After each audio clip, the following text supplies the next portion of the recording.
Hello. Can you all hear me well?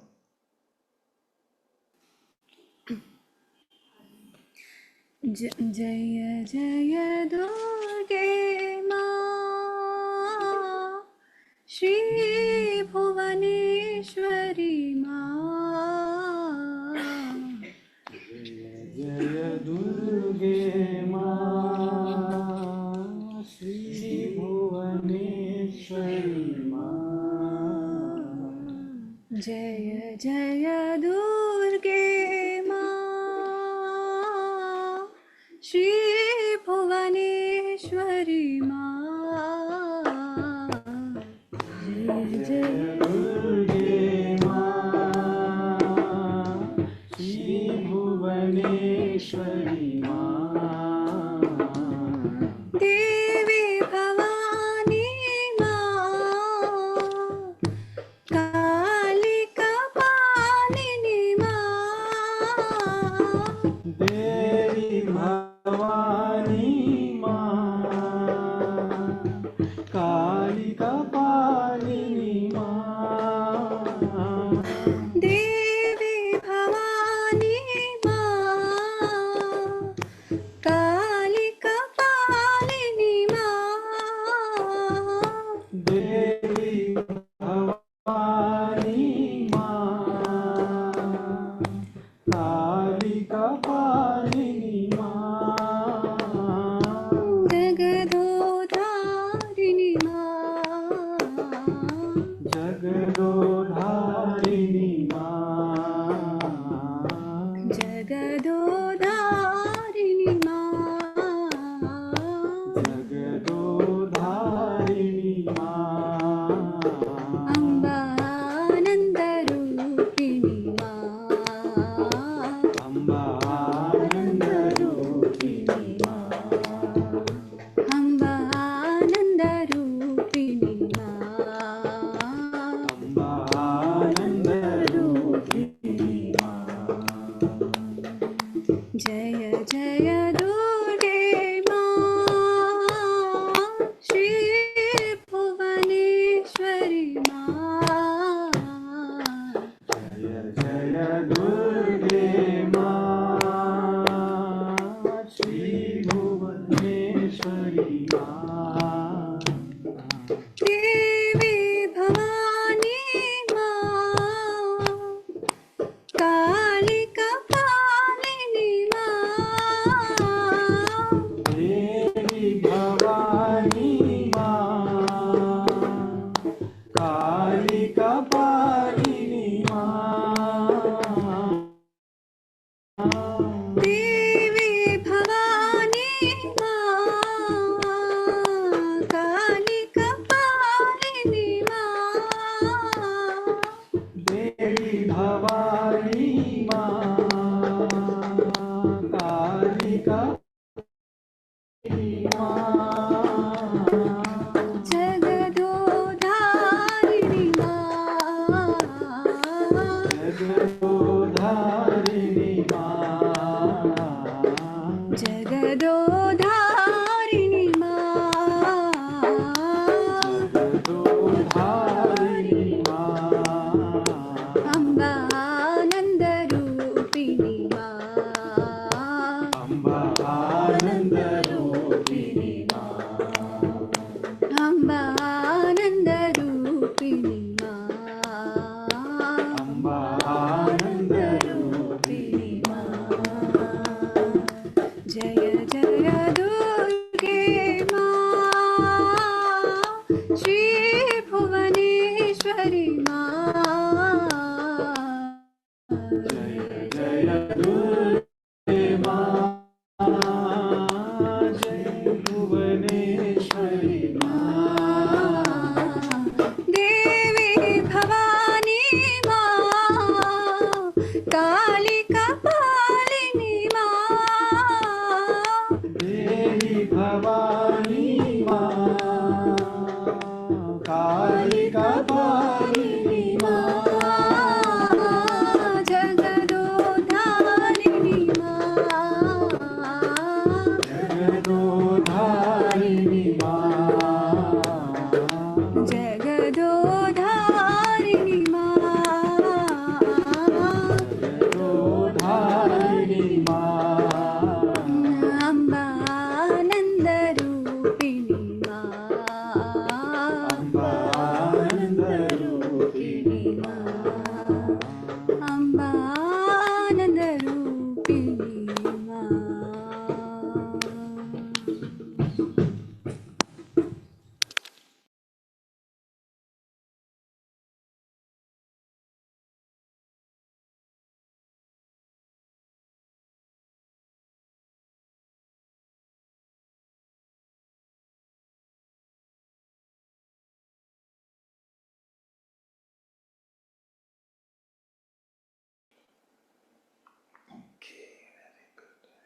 Guru Kripa Kevalam. Namaste and welcome everyone to Satsang today. Sadguru Shri Muji Baba ki Jai.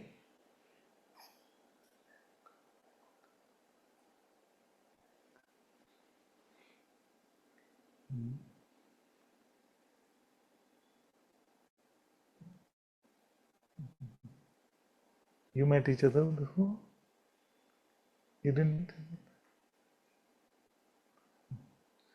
Pratna is on the way.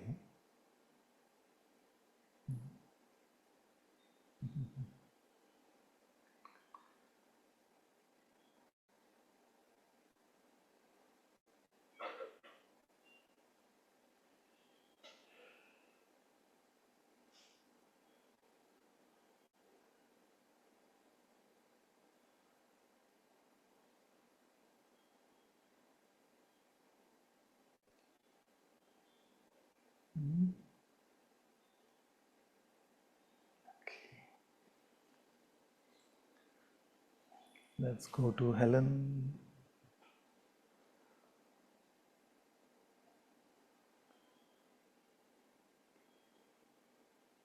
Hi, Father. Hello, my dear. Father, I'd like to ask for a blessing. My mother had an Alzheimer episode all night, and now she's sleeping. When she's sleeping, I don't know if she's going to wake up. So I would just love if you could just bless her. Of course, of course.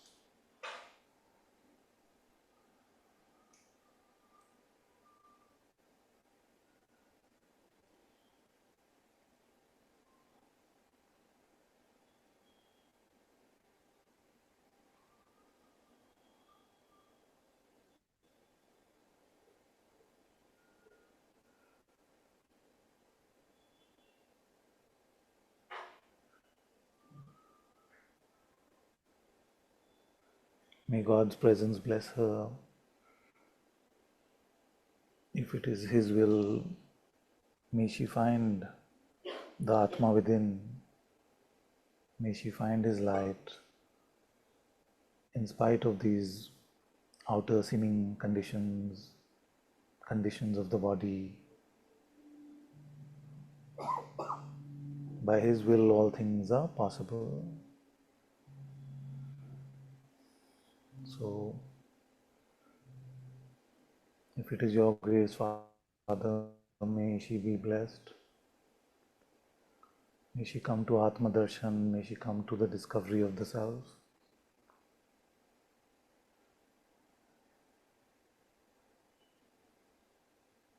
May she and her daughter and all of the ones who love her be blessed by your presence.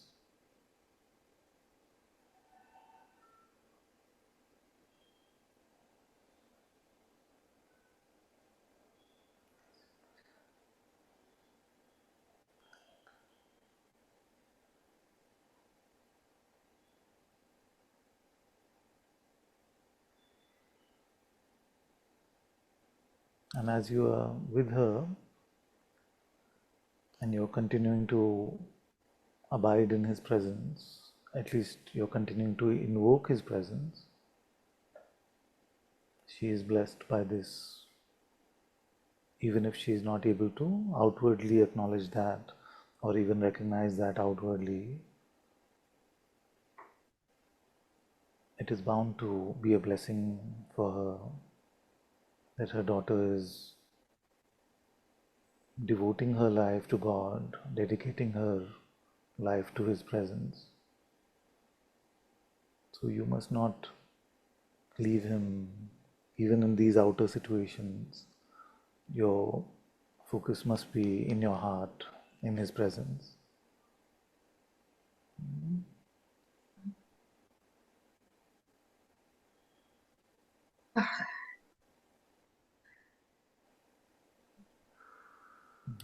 And besides this event that happened, do you have a report? We spoke recently, but do you want to add anything to that?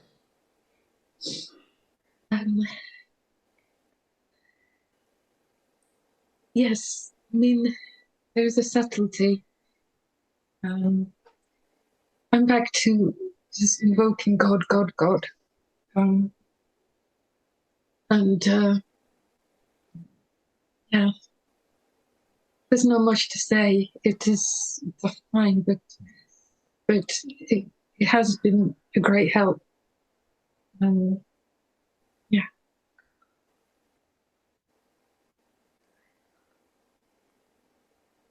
Very good.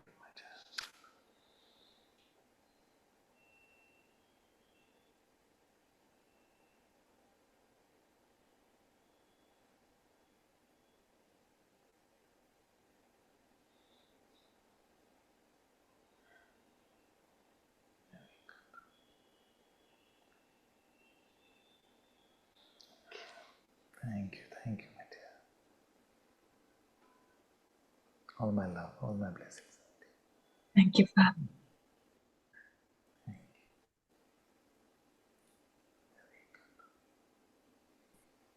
Okay, let's go to Shraddha.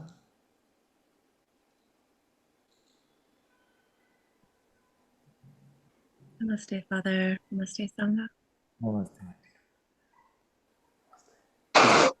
You know, there was a photo that came through on WhatsApp of David Ima saying, hang on, let me just make sure I can see you. David Ima saying, nothing matters except for what the Guru tells you to do. Yeah. And it just stopped me because I'm seeing so clearly how much many other things seem to matter in the course of a day, besides staying here. And I just felt to expose that, and yeah, there's just a desire for forgiveness. There's been such a blessing. It's been given to this life, and to forget it even for a moment is just flies in the face of the gift. You know, it just hurts. So I just felt to share that. I hear you completely. Yes, yes, it's very good. But that is also, it's very good. Everything you said is very good. And that is the very nature of Maya. The very nature of this appearance is to try and keep away from His presence, His light in your heart, and to make that seem unreal, far out, distant, even conceptual, notional. When we are caught up in the world, God seems just at best an idea. You see?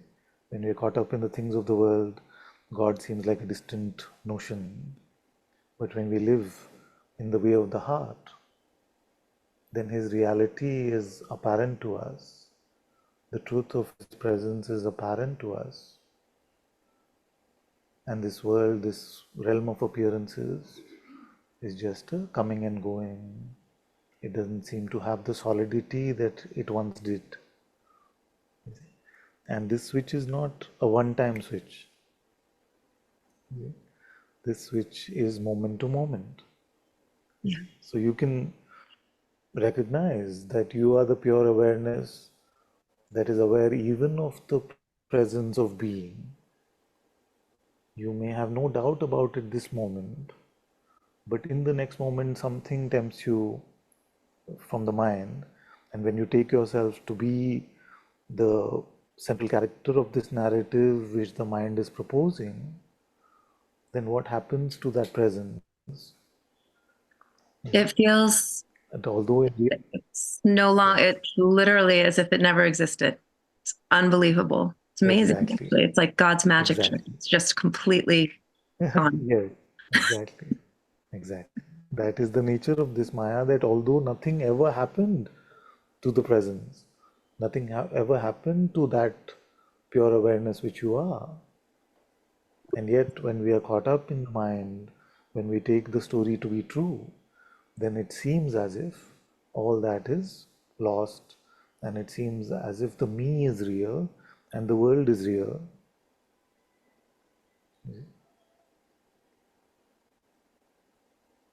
The way it So, happened how to remain? most, oh, So, excuse how me. are you? Sorry, my dear. Sorry, I know there's a bit of a lag. So, uh, I was just asking, what are the tools you're using to make sure that you're not caught up in this play and you remain in God's presence? The what helps when it's remembered is, can this be touched? Can this be touched? Can this that I am be touched? And often that's a reorientation occurs there.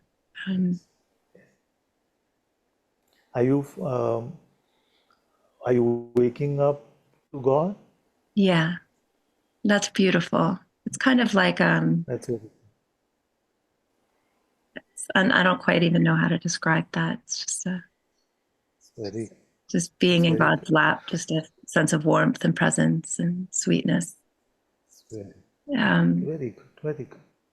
You know, you'll notice that early in the morning, the first thing, the mind will try to take over. You see, you wake up and it's already telling you things to do, what you have to finish, to check your phone, to do various things. You see, it tries to build the persona very solidly as soon as possible. You see? That's why I said that you don't leave your bed, and that's not literal. Okay, you if you need to go brush your teeth or do something, it's fine. Don't have to worry. But literally, uh, before you really start engaging with the world, before you get into any people situations, before you start replying to messages, just make sure that you're living in God's presence, that God's presence is palpable, it is apparent to you, and that along with that, it will be straightforward to notice that you are the self, which is aware even of this presence. So if you start your morning in this way, you see, then you've already got a head start compared to the mind.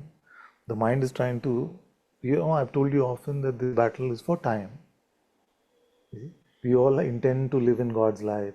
We all want to be true to ourselves. But day after day, time is going. You see? And soon it'll be over. And the Maya would have won, the mind would have won. So the mind is the supreme trickster. The mind uses the evidence of this realm of experiences to convince you of Maya's reality. And Maya is the greatest deceiver, the greatest con artist. So start your day in your satsang, in your own presence. You see, that is satsang, to be in the company of the truth. Start your day in that way. And then as you start your activities, make sure that you're anchored, and I've given you a few tools to make sure that you're anchored throughout the day. You see? So you could be anchored using your prayer, the Atma Darshan Samadhi prayer, or any mantra that appeals to you. You could use that to anchor you to the presence, or you could just inquire every few minutes. Every few minutes, remember to inquire and to return to the emptiness, return to the conceptual emptiness, return to the light of your being, or just be anchored in an unconditional love. Find the presence of this unconditional love, because that is so intimately connected to your being that if you remain in that presence of love, then then God's presence cannot be far. It must be found. And it doesn't have to be that you have to pick and choose your tools. but just be careful of too much changing around. But find whatever resonates that anchors you to His presence. You already have a head start. You started, you didn't leave your bed till you came to Him. Then throughout the day, we must live in His presence. Otherwise, our spirituality doesn't really become a true spirituality. It only remains in the realm of intellectual understanding or something that we find refuge in when we are in trouble. True spirituality is to live in spirit. So we must find that, and all the tools have been made available to you. And I'm happy to always discuss. If you say that I try using this, I feel this will work, but this is what happens, this is how the mind gets me, I'm always happy to discuss and to see how we can help with that, so that this time that we call human life, it doesn't just completely pass over like this. And you're right that there are very few who really have been provided God's grace has brought them to such a direct ability to remain in His presence. So we must not waste that, we must not let that go.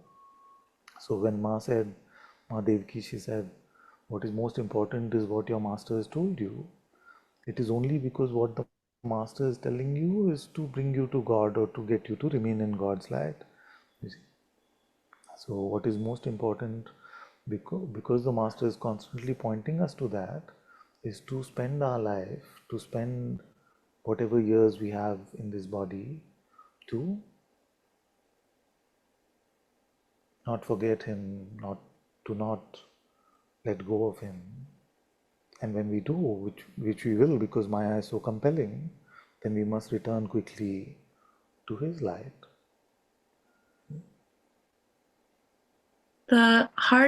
At this point, the hardest area, like what arises, you asked, what is it that you're happy to discuss, what it is that kind of grabs attention and makes the forgetting possible, is you were once on the phone with me, God bless your heart, during one of these nervous system attacks that come. And I've still been questioning, is it a medical thing? Is it a spiritual emergency thing, like Kundalini thing? I don't know. But profound shaking, teeth chattering, body moving, my legs giving way. And the other night, one occurred, and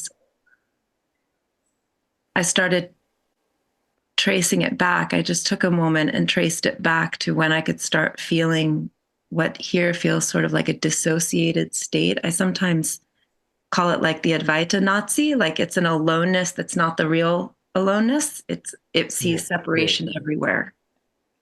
And what I realized is that whatever that is that comes was believed to be spiritual clarity or vision, like a feeling of detachment, but it's not. It's not. It sees, your husband listening to football and all the noise in the room the other day, in the other room, that's a distraction from your remembrance, and the house should be quiet. And it starts finding all this separation. And as soon as there was this belief in a separation between us, my husband is extraordinary. We love each other very much. He's in great support of Satsang. He's not in it, but he supports it completely. And so when I started tracking when something had created this distance, I'm going to sit on this couch and read Ramana's After the Rain meditation book. And with each page, something started feeling, I could feel something coming. And then it devolved into a full-fledged thing. And my husband held my hand, and I said over and over again, and he followed me. I said, Lord Jesus Christ. And he'd say, Lord Jesus Christ, Son of God, Son of God, have mercy on me. Like, it was like we were in like, Very, and I was shaking. I could barely get the words out. It was like something out of, I don't know, Poltergeist, or The Exorcist or something. And meanwhile, I took medication. I don't know what it was that calmed it down, but they're really dramatic, Father. And I just, and there's so much fear in the system of it coming again. And is it going to happen again? And am I going to be on this medication for the rest of my life to calm my system down? And it becomes this whole, you can hear it right now. It becomes this whole thing. And there's very little surrender about it. It's like, no, this needs to be over in order to feel God's presence. There's something wrong with this happening because the fear is so immense. I was going to mention it the other day when right before you introduced the breath exercise, because there's a woman in the Sangha, I'm not sure if it's the same, but was describing some anxiety. This is anxiety it's again, quite dramatic. Anyway, I just wanted to share that because that's what tends to captivate attention most. Yes. So thank you for sharing that. And the most auspicious thing to do, and I'm sure you can predict what I'm going to say in some way, that even for this, what you are doing now is the only thing that will help. So like one child asked me the other day that going to work really bothers me because the people are so worldly and I have to engage with them in this sort of way, and before I know it, I'm stuck in that whole mindset and I start doing that. So how can what we're hearing in satsang help me when I'm there? So I sort of reminded him that it is only moment to moment now. What you do even now in satsang, outside in your house, that is important. So if you get used to remaining and living in God's presence during the rest of the times when those situations are not happening, then it will be easier even when those situations are happening. But the mind uses it exactly in the opposite way. It says, till I can't sort that out and I can't remain in God's presence till then what's the point? So you see the game? Yeah, so it very takes much away so. time by getting you to worry about those things which are not present now. They And which, happen. when you look at it, is only they're as strong an experience as it is. The rest of life occupies much more time than those. It's just, what is it, an hour, 2 hours, 3 hours in a week? Exactly. And if you spend the rest of your life just worrying about those moments, then the mind is really one, isn't it? It creates that anxiety, it creates those thoughts and those things. And then the two punch is to try and get you to solve that even when it is not happening. Instead, we must stay with God with all our might, be grateful that it's not there at the moment, and even when it comes, just surrender to God, just keep breathing and surrender it to God. And we don't really need to identify too much what something is, because what can also be happening many times is some anxiety gets mixed with some because of your inquiry, because of your sadhana, some spiritual experiences mixed with energetic systems like the kundalini, prana systems like the kundalini. So it's best not to label too much. It's best not to label too much and try to understand too much. Just keep following, keep remaining in God's presence, and in your heart it will all be clear. If it is spiritual, then the point of anything spiritual is that it must bring you to God. In 99% of spirituality in the world, that has been forgotten. So what happens is, I am chanting this some mantra, something, so that I am now spiritual. So I am just chanting the mantra and I am now spiritual. But God is missing in that narrative. You see, spirit, which is the presence of God, is missing in that narrative. So what happens is that if it is Kundalini, if it is something spiritual, then it must bring us to God. It cannot become a thing in itself. Then it is not spiritual.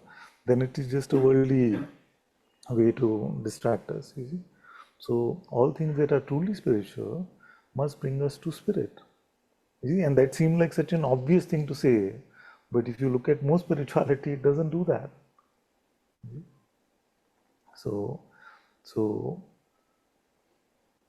all spirituality, all pointers, everything that you have allegiance to in this life must bring you to God's presence. Then it becomes a true spirituality.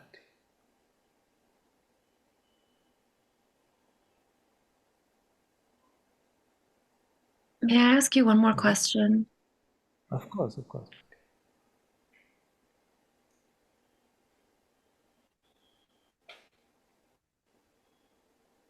So when these come,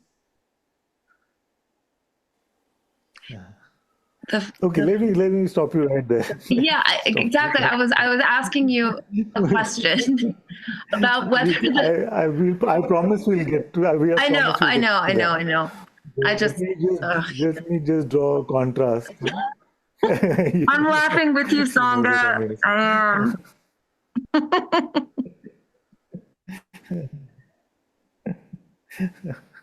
am. Ay. I'm just trying to draw a contrast in the sense that what is being shared in satsang is that the highest intelligence, the greatest one, the only true one in this universe, is available to us moment to moment. He is the source of all light, He is the source of all love, He is the source of all truth, He is the source of all justice. His presence is the presence I am. The presence of being, which you call I am, is Him. Whose presence is this? It's Him. You see, He is here. You see? So we must find a way to increase our faith so much that that which is in our heart is more real to us than that which is either in our body or in front of our eyes.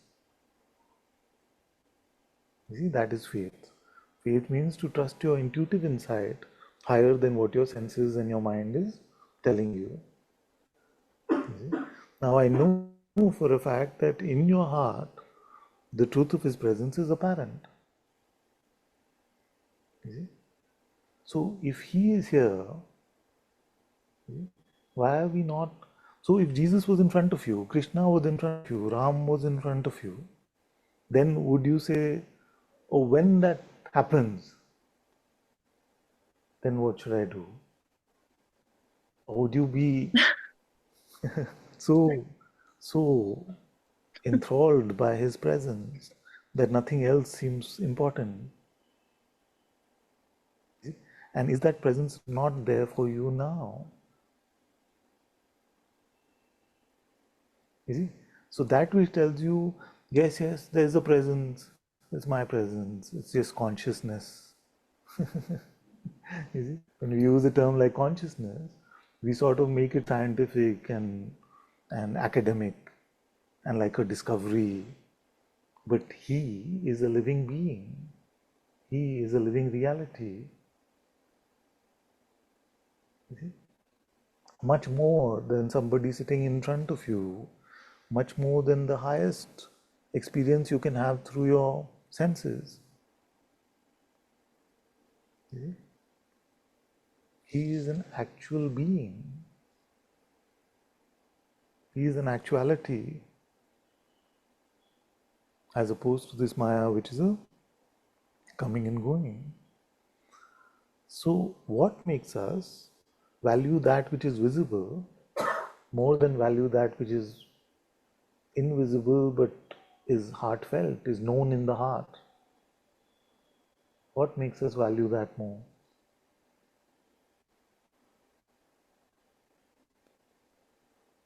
You see? So what happens also is that, let me take, like in your case, this example. So if your body started shaking, everything was shaking. Huh? Your mind says, see what's happening to you. This should not happen. You see, there's something wrong in this. You see? So this is happening in the body, and your mind is giving all this commentary, it's making you scared, is doing all of that.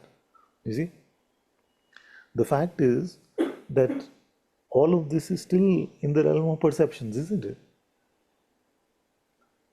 Isn't it? So that presence which is perceiving all of these perceptions, is that hurt by this?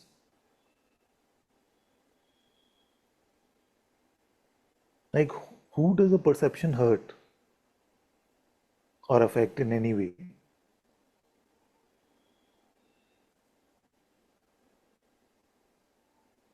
Yeah.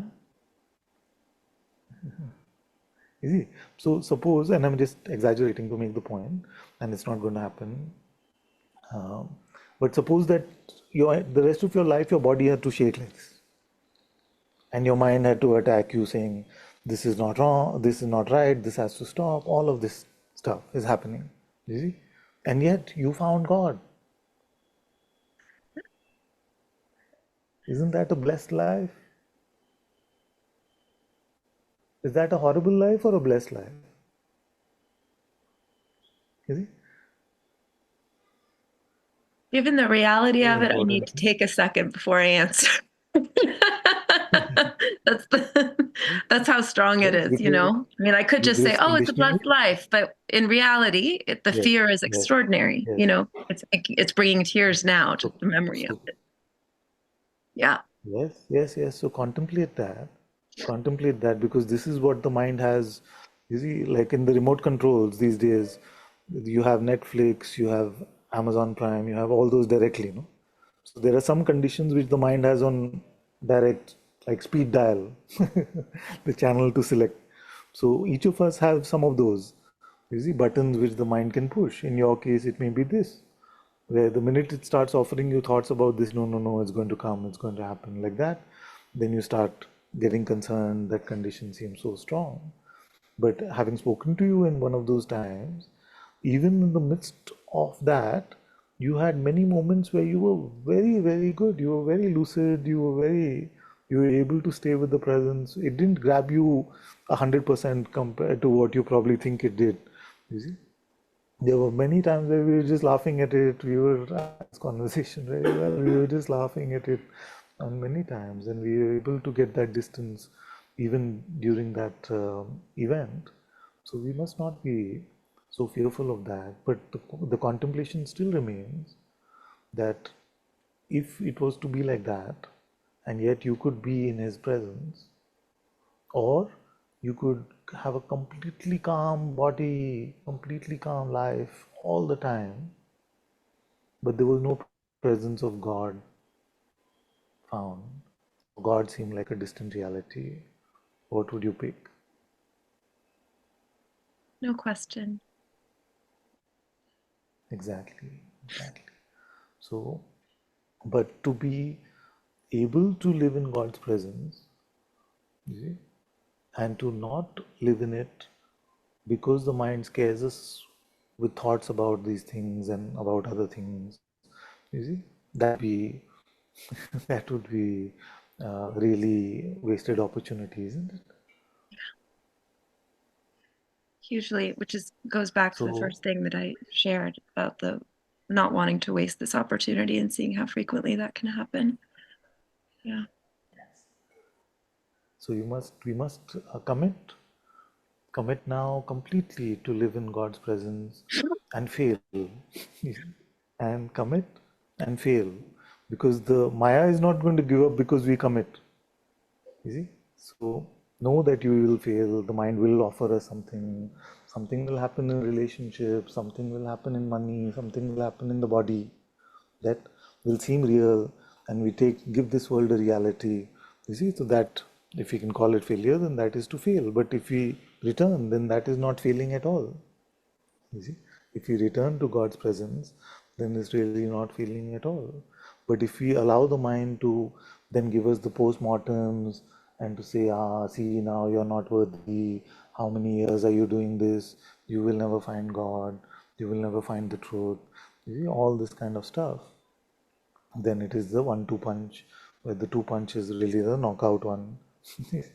so, so God, God, God, Ram, Ram, Ram. Krishna, Krishna, Krishna, Jesus, Jesus, Jesus, whatever you're using, invoke him with so much might, invoke him with every ounce of power that you have in your heart. Then tell me what else is important in this life.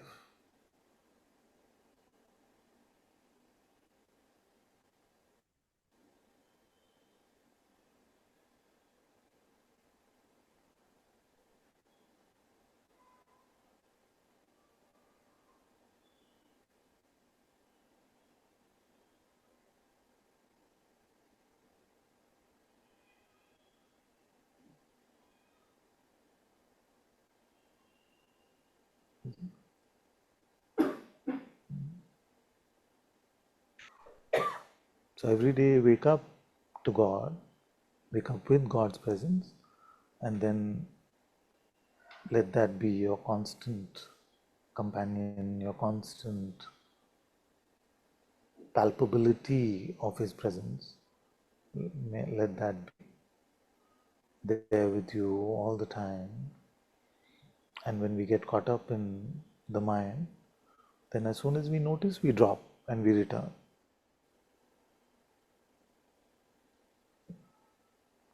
I feel it's really penetrating so deeply what you're saying about what we choose to have faith in, the visible or the invisible. And it's just very helpful. Amma gave me my name for a reason, you know? So that and I don't think I'd ever really seen it that way. And that's another very powerful tool to use. So thank you for that this morning. Yeah. Very, Yeah. very good.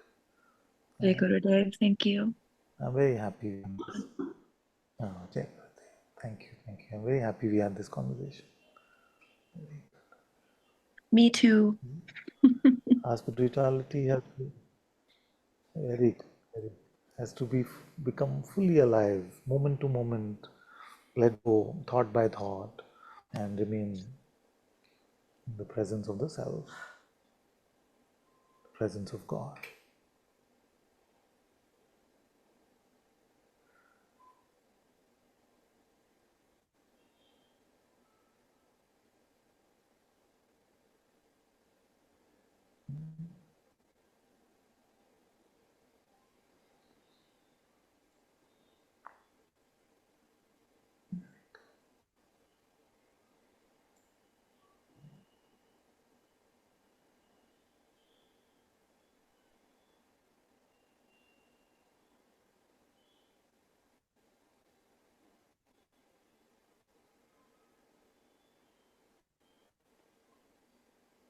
Very good.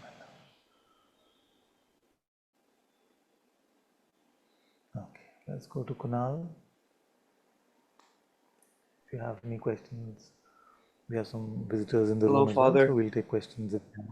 Hello, hello, my dear. I was just saying that today, instead of just, I know Friday is broadcast day, but if there are questions in the room, feel free to ask as well, because we have some visitors here as well. Father, today I just wanted to ask for your blessing because I feel like on my own, if I even am on my own, I've been struggling a little bit to come moment to moment to that presence of God. I feel as though that through your grace, I have met him before, or it has been revealed to me in a way, but lately it's been hard getting back to it moment to moment because of various things. I even had an instance where like I keep a picture of Krishna in my room, and I got so angry that I threw his picture across the room and I cursed at him.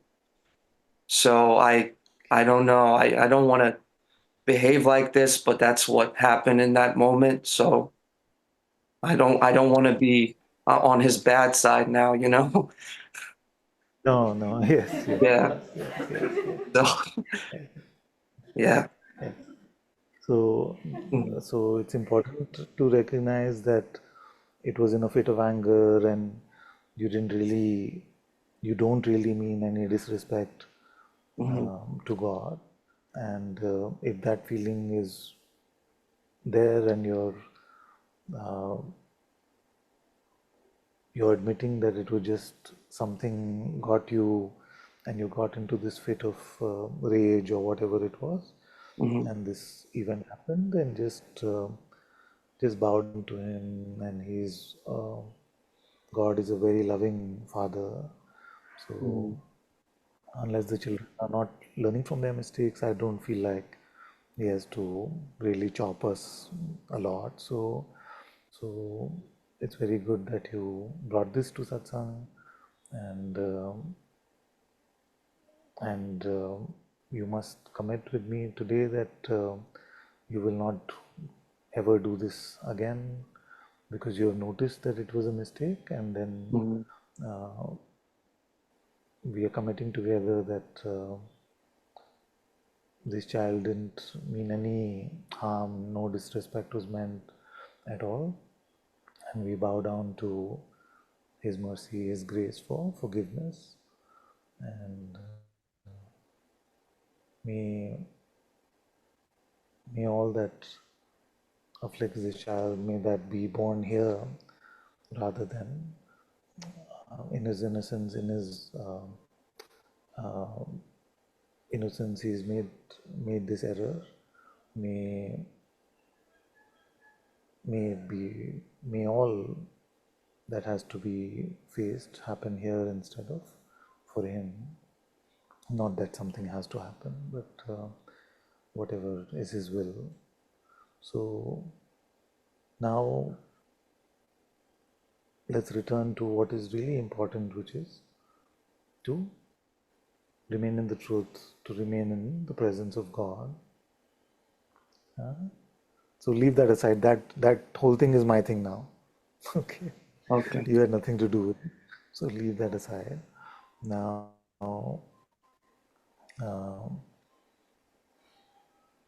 do you want to talk about what got you into that kind of mental state, or how Yeah, I the can mind talk contribute? about it. It's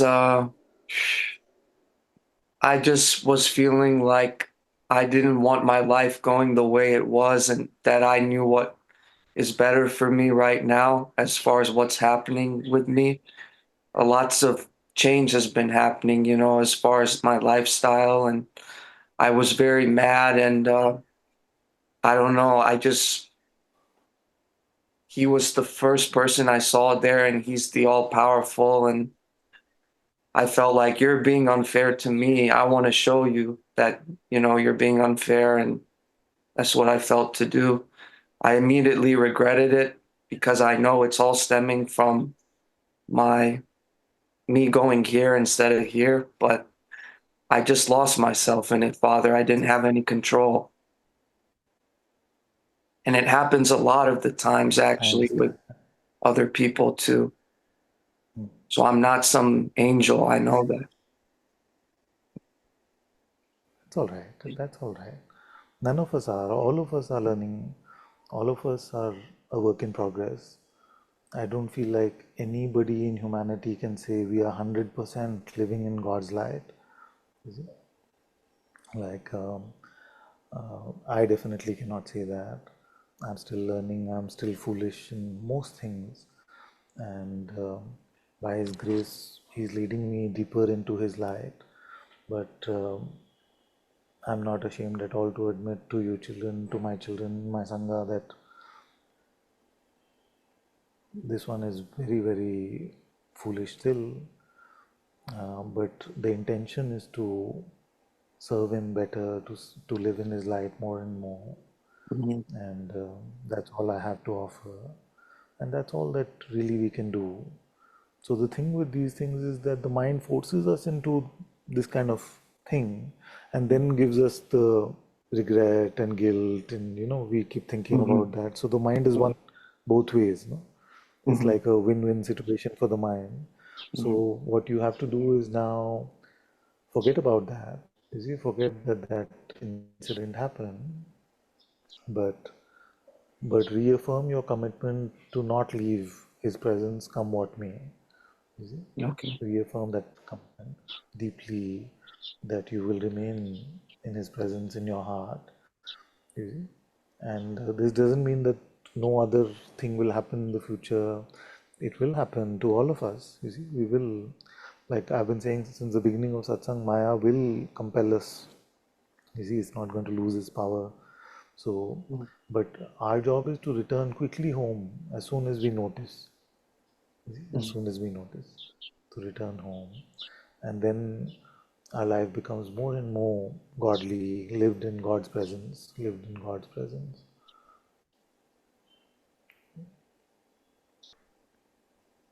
So I'm very happy you exposed this in satsang in front of everyone, and now you must just leave it aside. It's all mine to deal with. So Okay. don't have to worry about that at all. But if you if your mind offers you anger, you see, and that seems to get you often, then I can tell you that I've really contemplated this deeply for many years, and anger never leads to any good outcomes. Anger doesn't lead to any good outcomes. So just remain in your heart, and from there, assertiveness can come, action can come, which may seem authoritative in the world, but not from a state of mental oppression. Who's being angry is completely overtaken by the mind in that moment. So we must return to God's light. And from there, if God is commanding us, like Krishna did to Arjuna, saying we must attack, then that is different from moving in anger, from being in anger. There can be a certain resoluteness that comes. There can be a certain strength that comes from God's will. So we don't have to become sheepish all the time. That is not uh, that is not God's will necessarily. You see? So allow Him to guide you moment to moment how your life has to move. Okay. Very good, but I Thanks a truly lot, Father. appreciate your You're very welcome, my child. Very welcome, and I truly appreciate your honesty and integrity that you brought this up in satsang. Very good, very good, Thank you. very good. Yes.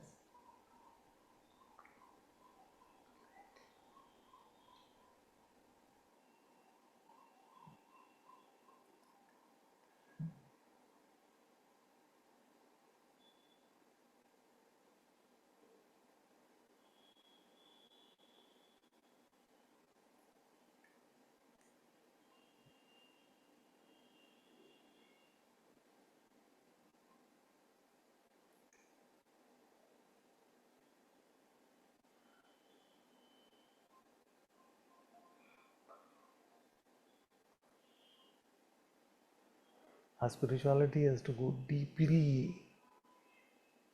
This infection of God's love has to infect us deeper and deeper. We are so immersed in that the mind's attractions, the mind's temptations seem weaker and weaker. They may not fully go away, but let it work really hard to tempt you. Most of us lead these repetitive lives where the mind keeps offering us the same thing and we keep falling for the same thing. You see? If it is happening in the world that you fell for a trick on April Fool's Day, but you keep falling for that same trick every day, you see, or a friend of yours kept doing that, what would you tell them? There must be a point where you stop getting fooled in that way, isn't it? So when the mind also brings us the same things, it does not make it so easy for the mind. And the thing is that the mind doesn't have many tricks. It's very, very tricky. It's very devious. It's very smart. But it has 4 main buttons. And all the tricks are around those 4 main buttons. What is number 1 button? Relationship. Relationships.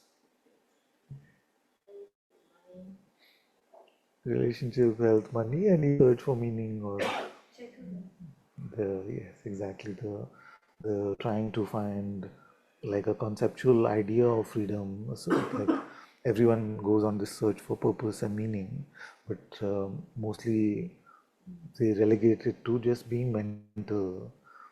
You see? These are the 4 main things, isn't it? Imagine if the next life is going to have 16 variables like this. We feel like we're in a very complex Maya right now. Maybe it's just kindergarten. It's just the first level Maya. Only 4 things. Thamu is like, ये क्या बोल रहा है?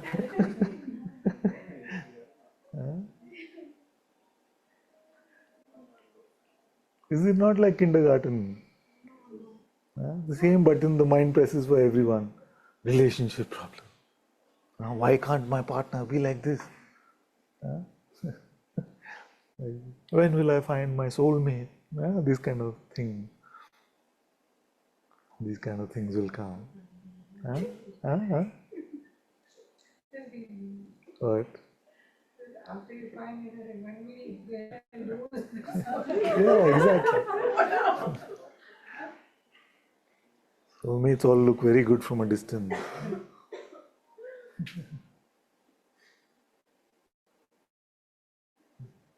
So it's a very, very, like, very devious but very simplistic, very primitive tool, the mind.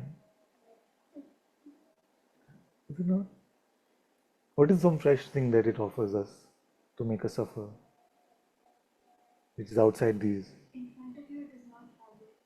You go outside it is. So it's offering you this now.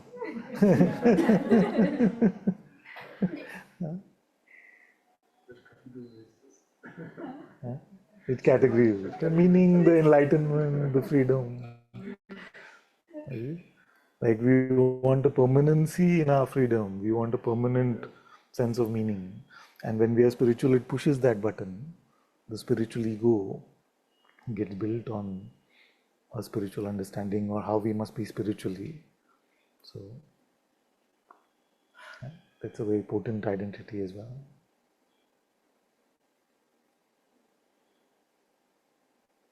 But empty of all of this right now.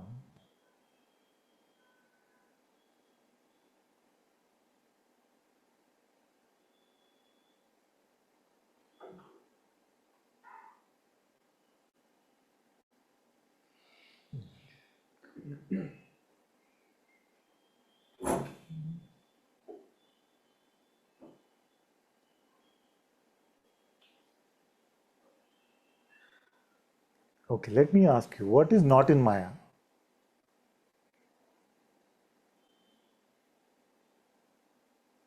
What is not in Maya?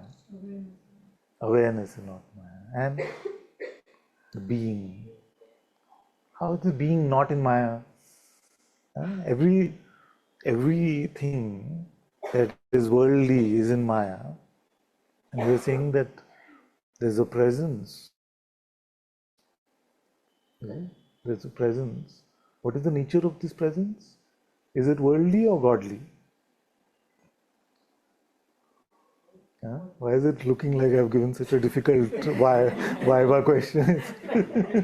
We've talked about this many times. Out of syllabus? Is the presence of God worldly or godly? Godly.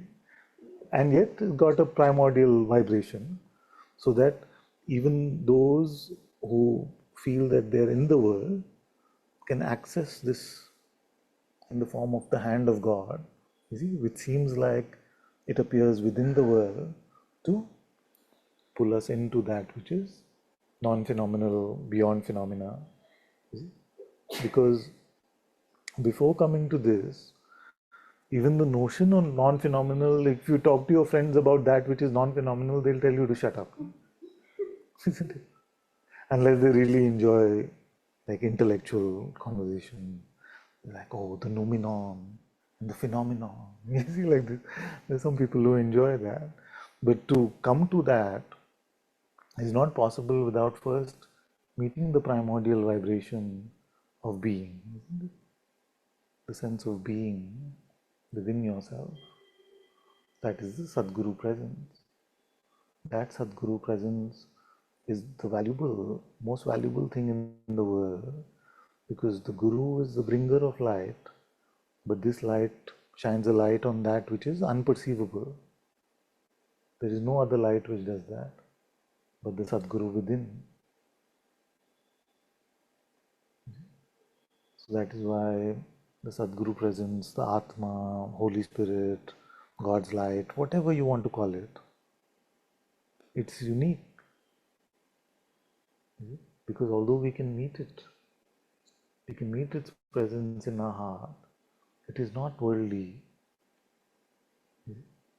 At the tip of the iceberg, above the surface of the non-phenomenal, there's a primordial vibration which you can meet and follow to its source. And as you follow that, you meet yourself. That which is the eternal witness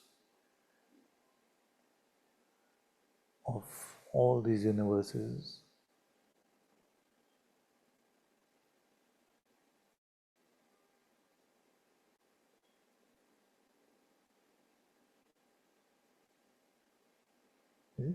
That is why it's beautiful that Atma is not objective. No? Like if Atma was like water, like in the Greeks or in the Upanishadic times, we tried to give some nature or substance like notion to reality. That it is Agni, it is fire. Some said it is water. So if Atma was like water, then would it be fine? I don't know if I'm even framing the question correctly. You see, if it is purely objective, then this could not lead you to that which is beyond phenomenon. It could lead you to higher tastes. You could have some special water which gives you some unique experiences. But objective things lead to more objective things. So that we must find something which is beyond the object and yet can be met in some way. Have to have that primordial vibration nature so that universally in humanity we can meet it in some way. No? Don't have to come to some special situations and workshops and things like that to just dive into the non-phenomenal directly. You can meet it, it's universal, it's accessible to everyone. Such a beautiful place, isn't it? That within this realm of Maya, there's an alarm clock, there's a hand of God, there's the tip of the iceberg, which if you really follow, you see, endeavor to go to its source, it will lead you to the highest truth. Where is it? Most intimate to you. What is most intimate? Right there. That is your presence. What are you first aware of? That you are. You see? And even if you ask whose presence is this, it will lead you beyond the realm of objects.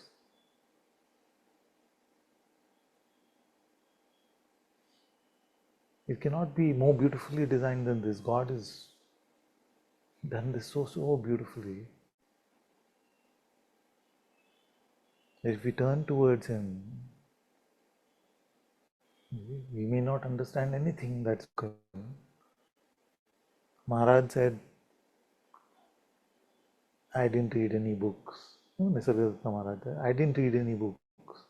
I was not literate, you see? Which I find difficult to believe now, of course. But he said, my master just told me, be with the presence of being. And that's what he did with the innocence of a child constantly.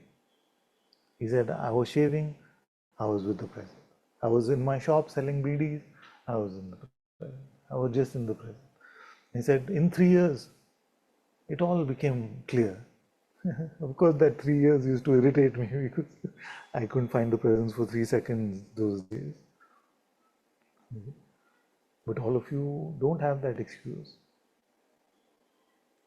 You have met his presence. You have met his light. Is there a better way to spend this moment than with him? Tell me one better way.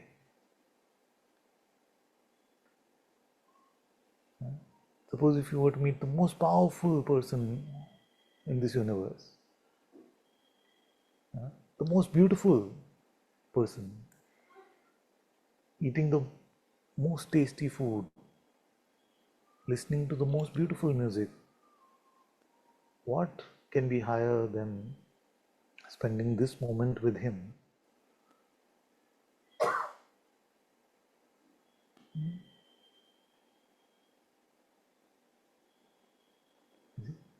Why are these reminders needed? Because this is what Maya tempts us with.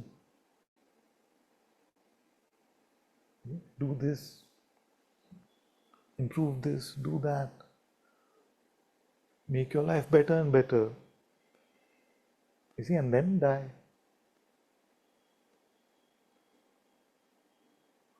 Game over, no? So we must break that pattern, return home to God's light, stay with Him.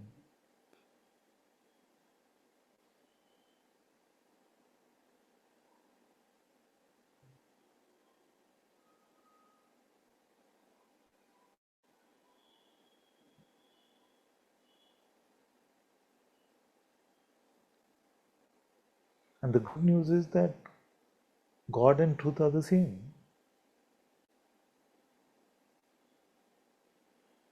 So some of us have some childhood conditioning where we ended up hating the word God or disliking or had an aversion to the word God. Then dedicate your life to the truth. You will come to the same thing. But you cannot say, I don't like God and also I am happy to live the lie. You see, both ways you can't have it then.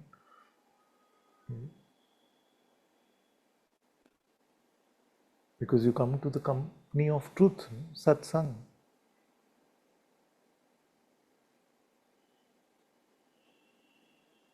So whether we say we come to the company of the truth or come to the company of the one that is true, it is the same thing.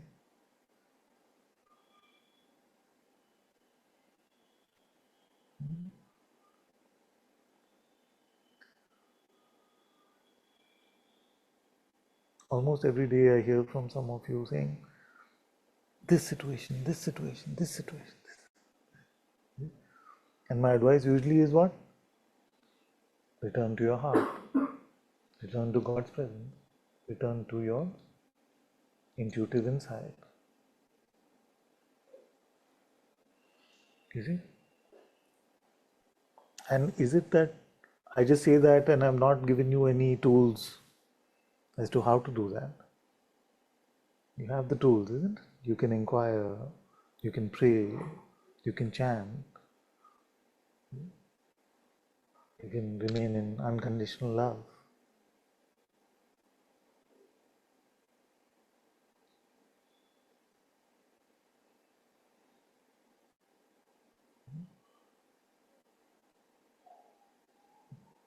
So you have no excuse really.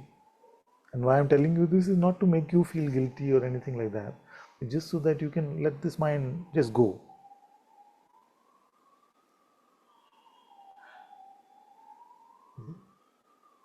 You said yourself, this moment spent with God is the highest use of this moment, yes or no?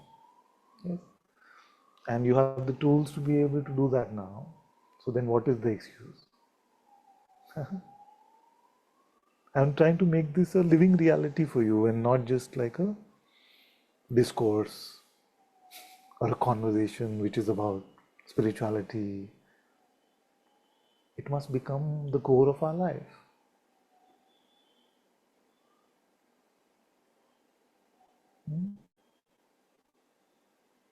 But if your life is going to be me, is it? And God also for me,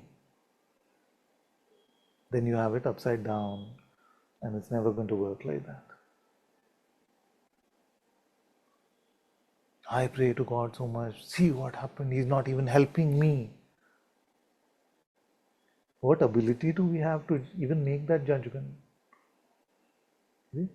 First is what entitles us. But suppose, okay, something entitles us. Then what ability do we have to make a judgment about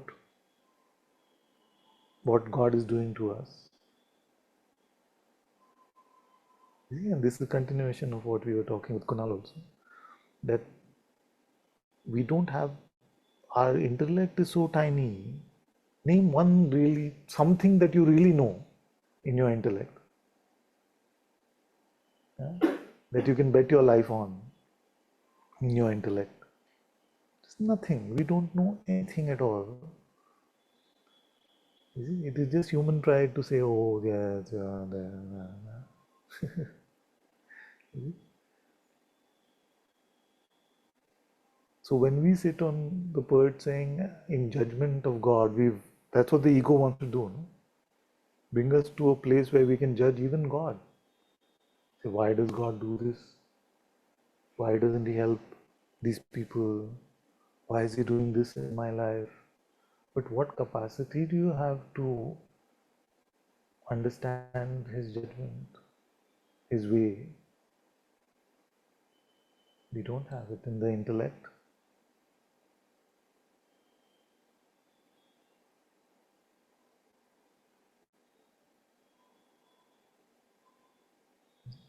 So we must let go of all of this,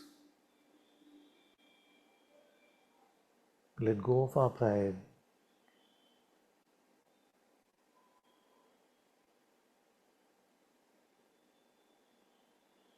To recognize our foolishness is very important.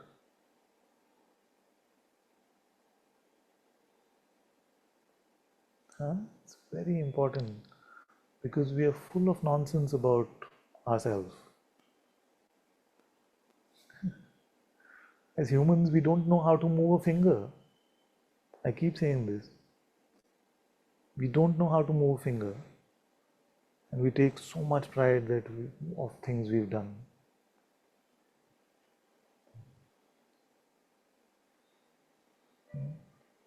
We say, some of you are new, so let me explain what I mean.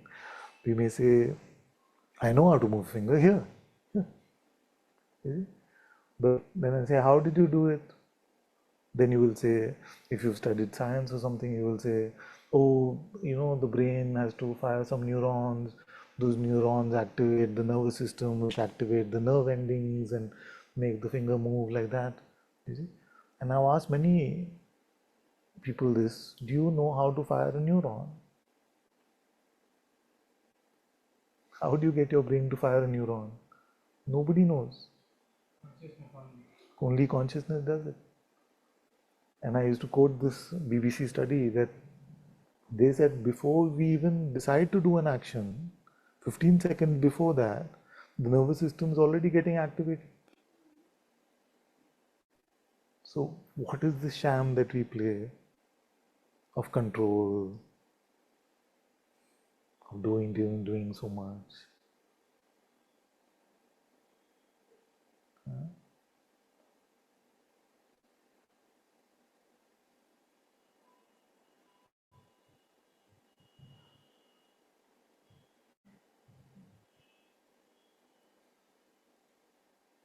We don't know anything at all about how any of this is functioning.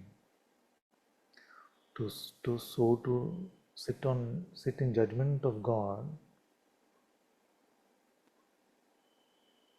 I realize it comes from an innocence, but we must now look into that.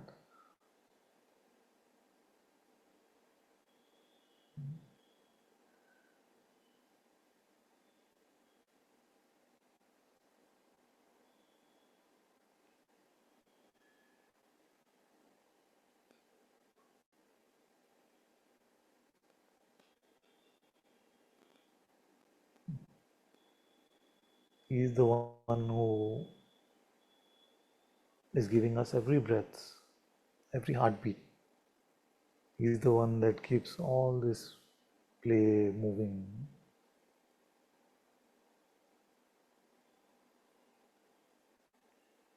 So don't waste your time in the intellectual games. Either discover the truth fully for yourself or surrender to His light, to His presence. Both lead to the same.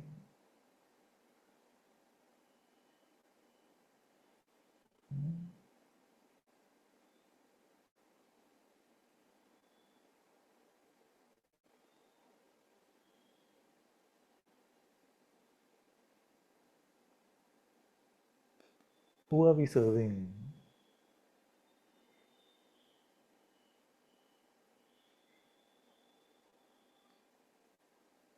Almost in the very first satsang that I shared, God put these words in this mouth saying, who is this me? And if you can produce this me, you can win a lottery, you can win $1,000. Nobody has produced this me in 12 years. Where is this me? The mind says, here, this body. But do you really tell yourself to be this body? And if you did, why are you here? Why would a body come to satsang? Nothing here for the body. So you take yourself to be a work of fiction, which is made up of fiction, which is made up of believed notions. Me, this is me. I am like this. I am good. I am a man. I am spiritual, or I am this way. Just a bundle of concepts. And if you believe 100 ideas that you were a caterpillar, you will start believing that also.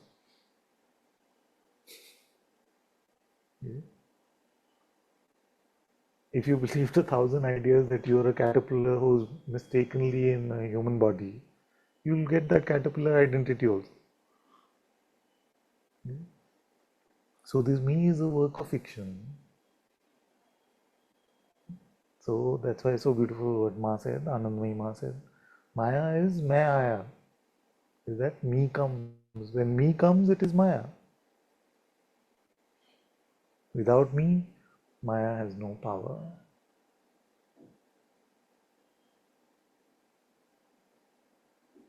When will we leave it? When will we leave it? When can it be done? Can we make a 5-year plan to leave this me? No, it has to be now. Now.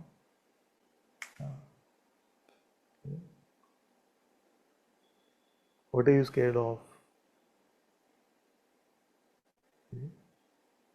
What holds you back? What keeps you from fully committing to God? If you truly investigate that, you'll find that it's nothing that you're doing anyway. In a way, it's none of your business anyway.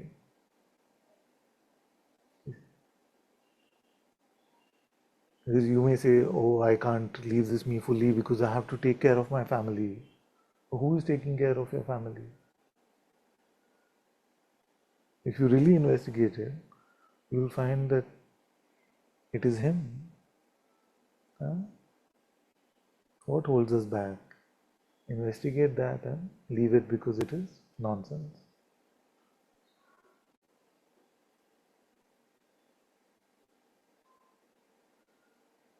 if you spend this whole life serving this me,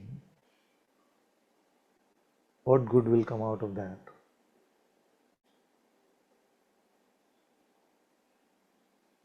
Nothing good will come out of that. And you know what you'll have to end up doing? When it's time for this body to go, you will have to make statues to yourself. You will have to name buildings in your own name, hoping that somebody will remember the good things you did. But that identity will be gone. That body will be gone. Whose name is everybody celebrating?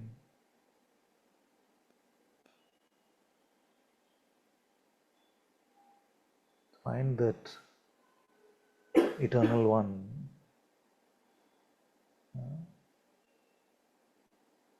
who has 1,000 names, and any name that you truly call him with, he hears you. Find that one.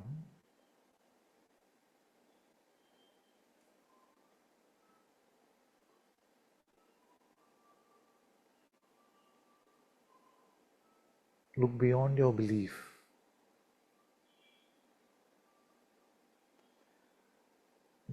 Because if you keep exploring just the realm of your belief, you can always say, I don't believe anything you're saying. I am saying to you, I don't need your belief. But are you willing to explore for yourself what is true without making a prison of beliefs around yourself?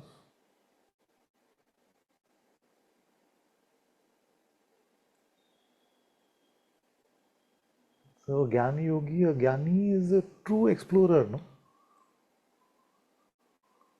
Truth at all costs. Beyond what our own mind tells us, beyond what our own intellect tells us, to search for truth is Jnana Yoga. A Bhakta is love at all costs. You see? Love at all costs. And when love is unconditional, then it is love for God.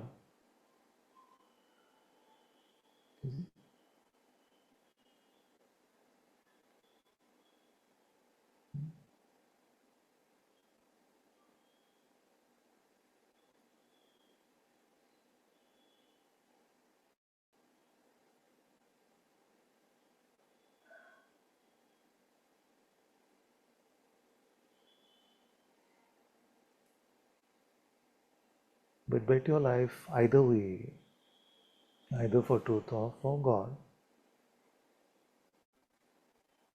both are the same ultimately.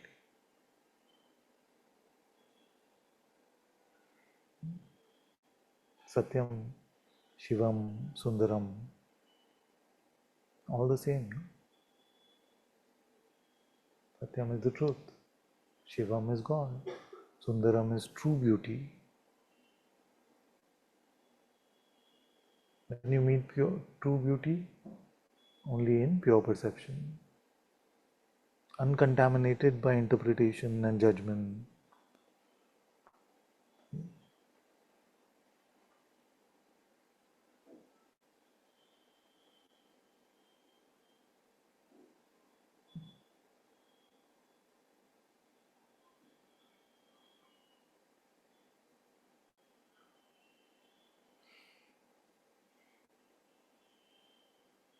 Okay, let's go to the next question.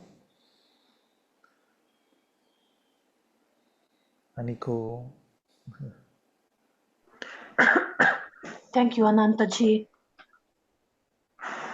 Can you hear me? She comes every week determined to be serious. Yes. This week I will be serious. Okay, what is the serious question? Yes, Ananta-ji, this question I'm really holding for a long time now. I couldn't share it I don't know, is a kind of related with your conversation with Shraddha. It is about kind of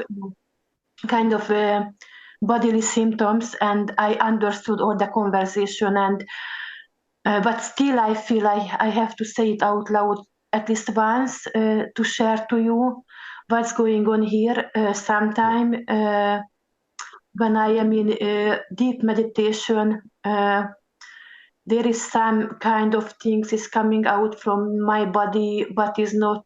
I cannot call it like a human voice. Is kind of really like a deep evil laugh. Is like kind of exhalish. Is kind of some demonic. I don't know what is, and I don't know. It's not me, but it's still here. Is still coming out from this body, and I don't feel behind it any emotion and anything. It is just sometimes scared me because I feel it's kind of like an obsession, or even after when it's happened, the mind can play that game that something is taking over on me, and it's kind of really demonic sometimes. So and this is with me for a long time now, and I just wanted to let you know about it. I want to know that it's all good and okay and nothing to worry about.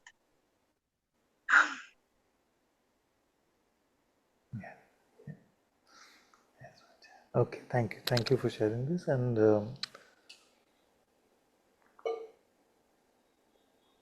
the one that we are talking about, in India, we have a lot of different ways to look at that one.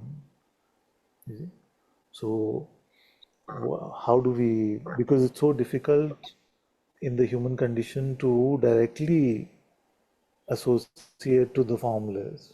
We have so many ways in which we associate with God, and we have many of these expressions that we relate to as God, for whom all of these energies, all of these appearances, all of these things are nothing. They're peanuts. So I don't know if you've seen a representation of Kali. Have you seen Ma Kali's representation in Yes. Indian spirituality? Yes.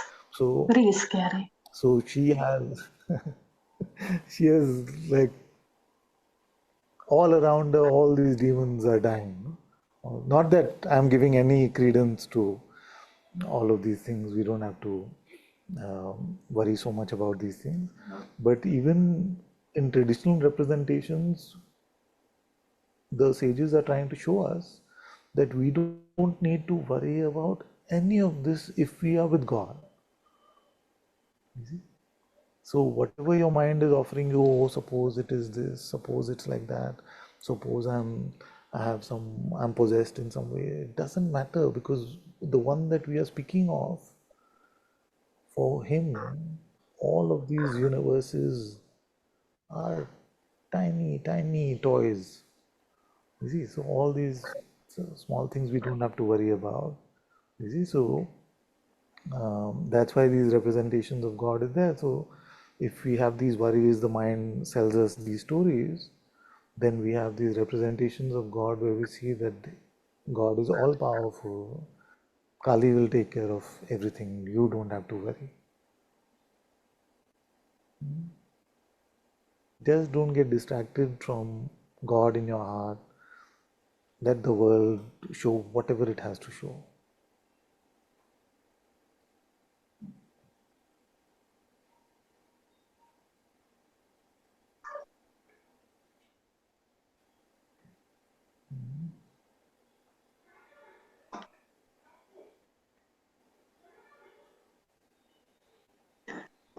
Okay? And once these things are faced fully, like you're doing now, very good. Once these things are faced fully, then you will see that nothing at all. Not even worth spending a minute thinking about these things. Are you trying not to laugh? What is she doing? Yes.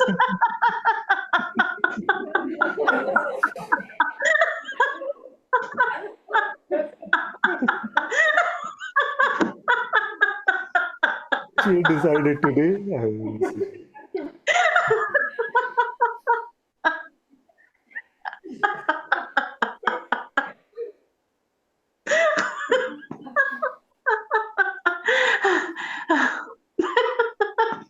And then you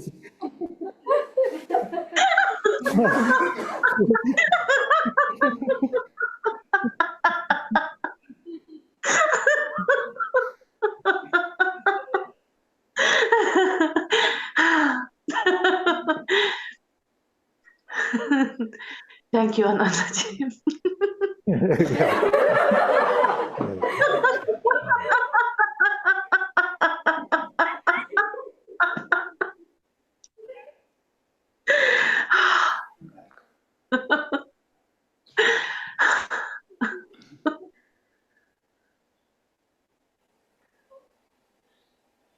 When the constrictions that bind us in our mind, they get released, you see, at least for the moment, then it's natural for laughter, for these kind of things to come. So,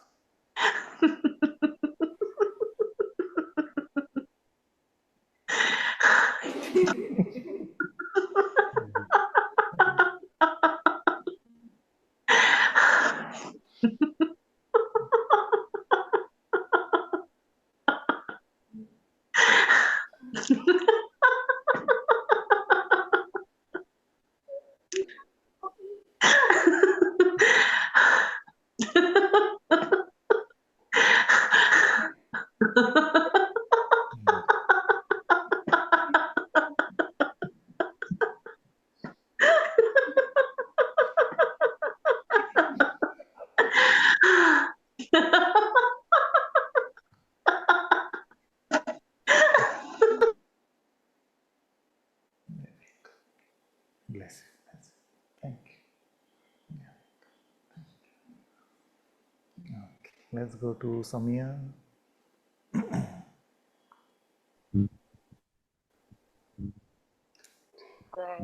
Namaste. No.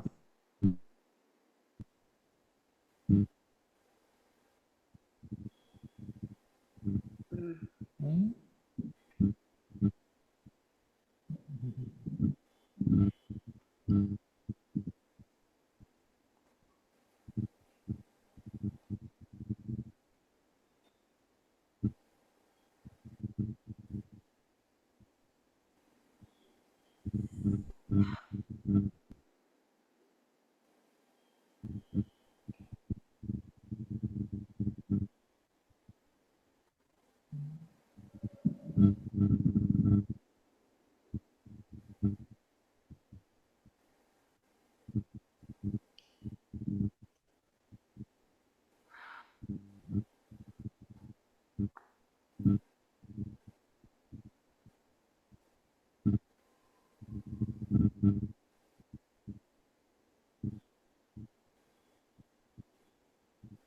I think I allow so much my mind to wander recently,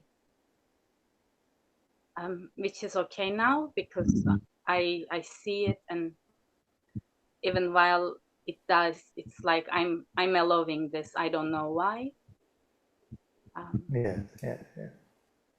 So just to make sure I heard you correctly, the line is a bit patchy, but you said that you're seeing that when you're in the mind, something really loves that.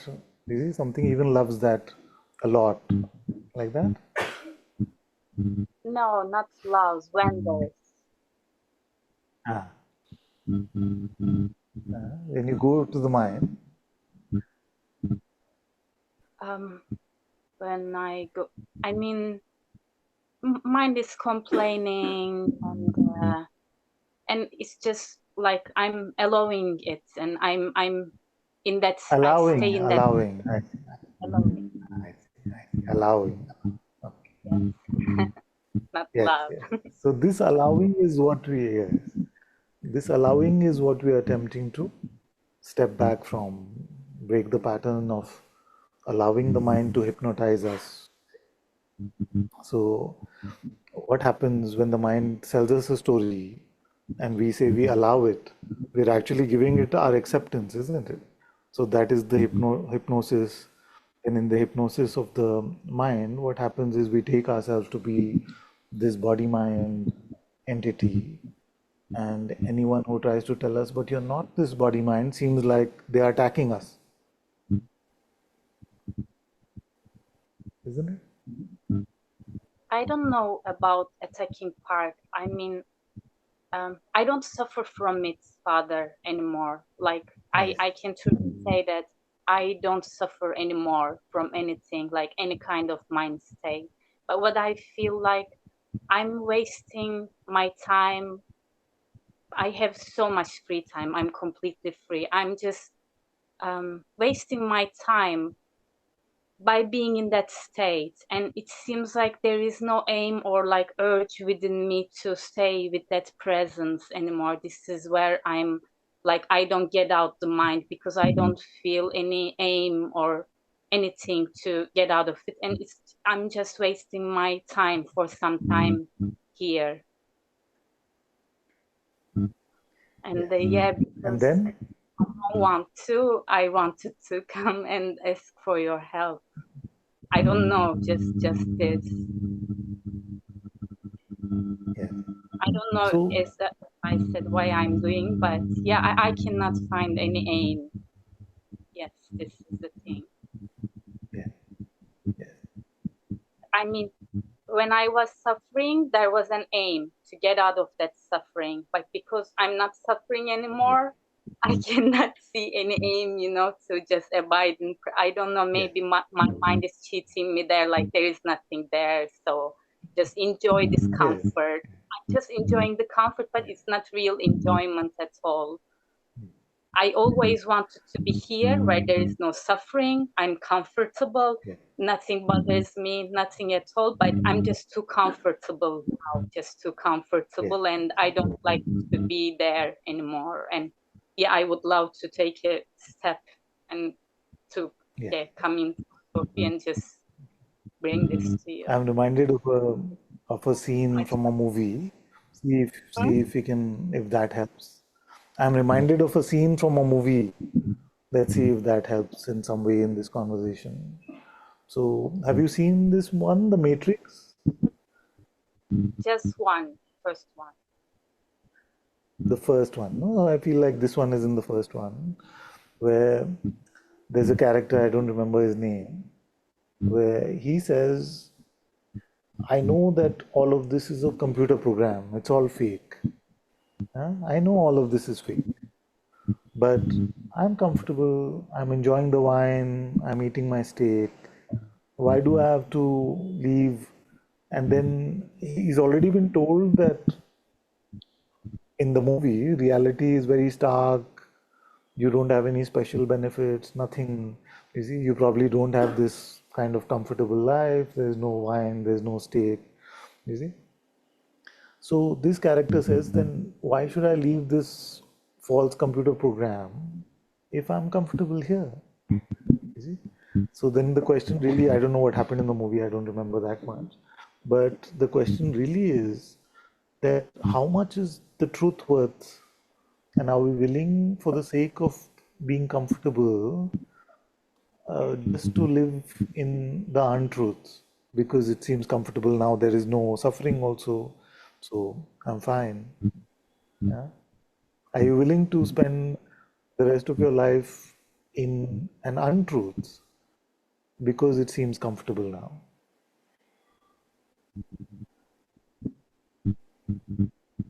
I don't know about the untruth part, but I can say that I'm not enjoying. Yes, it is comfortable, but there is no life here. It's Yes, like yes, yes. So saying, where like, can we go? Yes, where do we go to find true life? where do we go to find true life?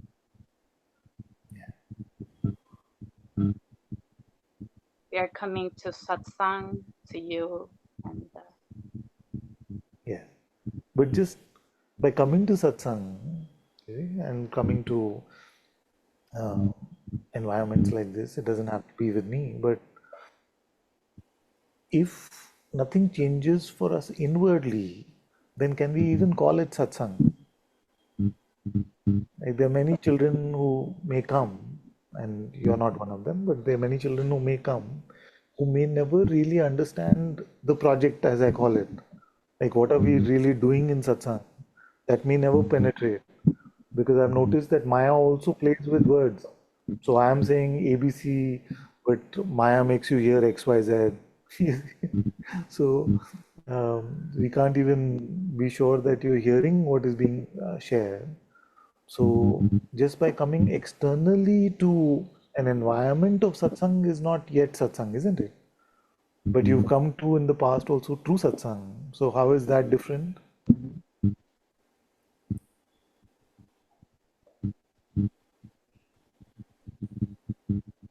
Have you experienced true life in your life ever?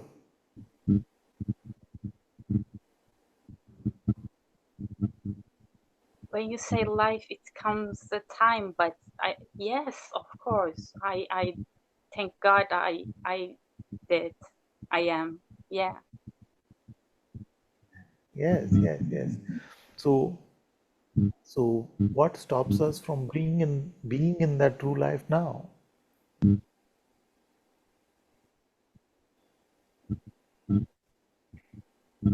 You don't have to answer the question, but why should I? I don't even need to get over my suffering now. You don't even need to answer that. Just because it is true, it is enough, no? Why would we want to live a lie?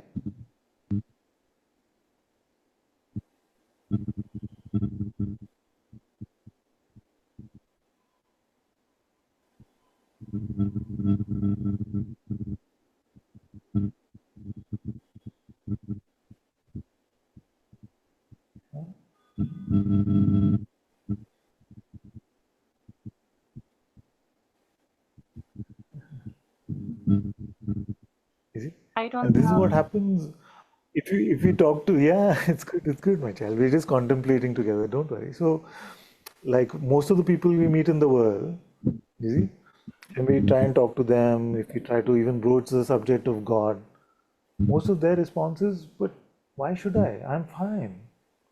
If it helps you, you please do it. I'm fine. See? So what should we tell them? I'm sorry, Father. My attention went.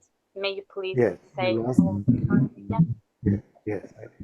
I'm saying that mostly when we talk to people who are not into spirituality, who are not um, living in God's light, and we try to invite them into this way of life, they will say what? They will say, I'm fine. I'm not suffering. I enjoy this, or even if I don't enjoy this world, I have no intention to go to God, because what will you get over there? See, and if you tell them because it's worth it just because it's true, usually it doesn't hit home. But for children who are in satsang, that that answer must be more heartfelt, isn't it? Why should we lead a life in God's light if we are not being troubled in a worldly life? It's a very good contemplation. If you're completely fine in the worldly life, why search for God?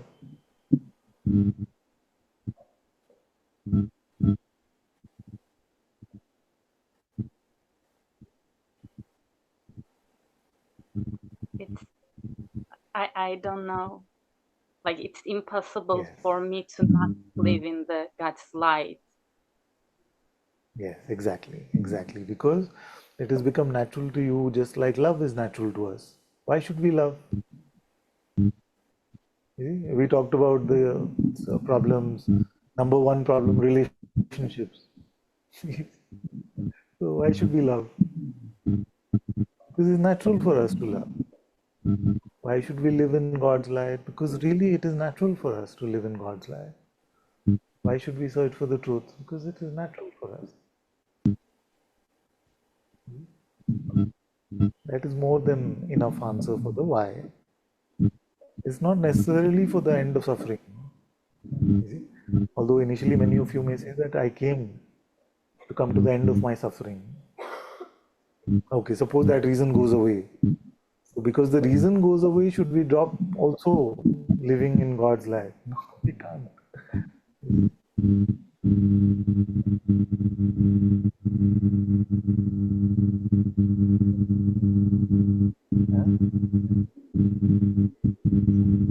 could be because of him, or it could just be a mind trick. It could be a mind trick which is saying, which is a lie. See, but you're fine. See? In a few weeks. Yeah.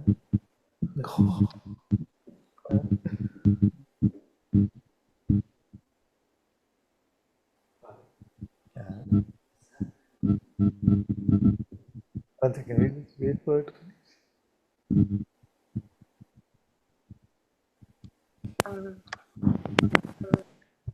I don't know what to say more, but like one part of me really enjoys that whatever my mind may speak so negatively, the situation around me may not seem so like beautiful as I was in satsang, but one part of me enjoys to not being so affected by anything happens outside, because before it was like everything was affecting me, but now even though my mind is very negative, it's like I'm enjoying that, oh, it can be like this, but I'm not suffering. I don't know, maybe this is also, that's why I'm giving little bit space to that. I just, it came to me just now, I don't know, but still, like, this Good is just so contemplation. alive part. Sorry, Father, you say something? No, I was saying it's good we had this conversation because it's a good contemplation. Because we cannot always rely on the notion of suffering, that I want to be free from suffering, because even in that, it is just God for me. Why should I find God so that me can come to the end of suffering? There comes a point where it just becomes God for God's sake and truth for truth's sake, even if there was no other benefit to it. Yeah, maybe I'm at this stage now, like I don't know what to do, Yes. and I don't sit And you know so. why I'm not worried? Why I'm not concerned? You know why I'm not concerned? It's because in spite of whatever you're saying, you're in satsang. You see? Of course, Nobody come to satsang. of course, where I will go, other like, of course I am. I mean, at least. Yes, but there are many who were in satsang who then feel that it's okay, that we are human at the end of it and worldly life is the only reality. You see, so they stop coming to satsang. That is when we have to worry. But for you, I'm not worried because even this you bring to satsang. That's good. Good. Yeah, but maybe I'm just forget. No. Yeah, of course, Father. Very. But still, this prayer, I also, it came to me yesterday. I don't want to waste my time with, like, I don't know, I don't feel like I'm using it so well, because it's such a grace, like God gifted me such a free time, Father. I don't have to work, I don't have to do anything, no one bothers me. It's just such an incredible blessing, and really God gifted me, and health also. I'm just incredibly grateful.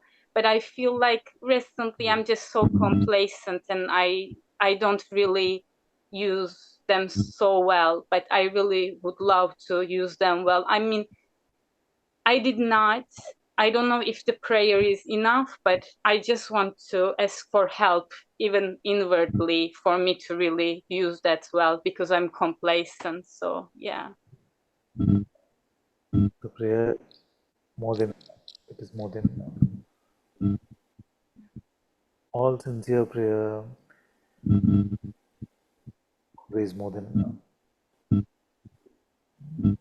And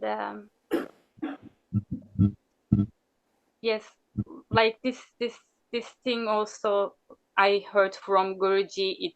It touches my heart when he says, when God gives you breath, don't wait for toast, make it yourself. I don't know. I also felt to pray because I'm still waiting for toast. I don't know what does it mean really now, why I'm saying this, but I just say, please say sorry, To Father. pray for the toast, I know there's some lag today, it's not a good internet connection. I was just saying that to pray for the toast is to make the toast. Okay.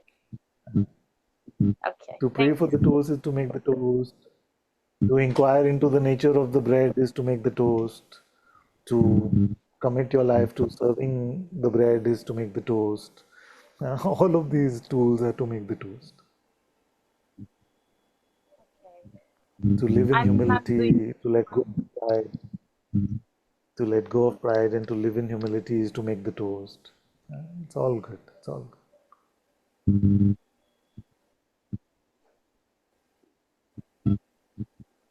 Thank you so much, Father.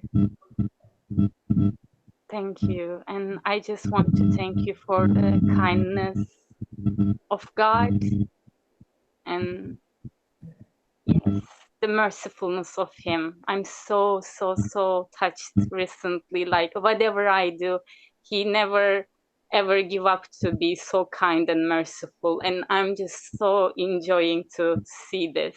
Just thank you for everything. Thank you. Thanks for you.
Okay, I'll just read this contemplation.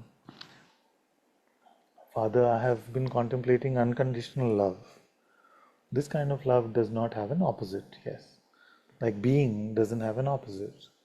Unconditional love and being seem to be the only real things that don't have an opposite. Unconditional love is a gift from God, or is it God? The line is super blurry. Maybe it's not important to know. Like a baby is not actively loving, but they are love, and they invoke love in others without having to try. Is it being or slightly different from God? Just contemplating what true love actually is. If love had an opposite, it would be hate. But love could be hate, and hate could be love in another world. But this love doesn't have an opposite. It's a beautiful contemplation. Beautiful contemplation.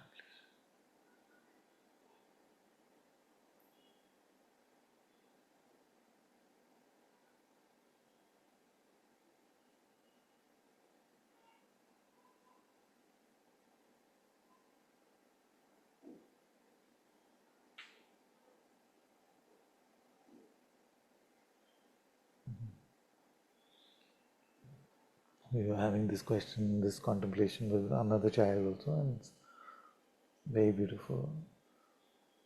The only thing I would say is that love is so intimately connected with God, so deeply connected with God. But it is God that makes love love. Love doesn't make God God.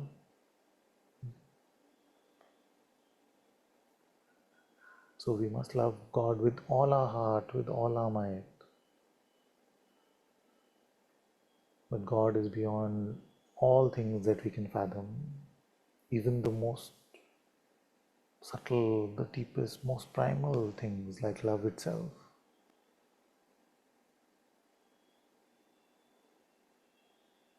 But keep going. Don't stop at this answer. Allow your heart to reveal more and more.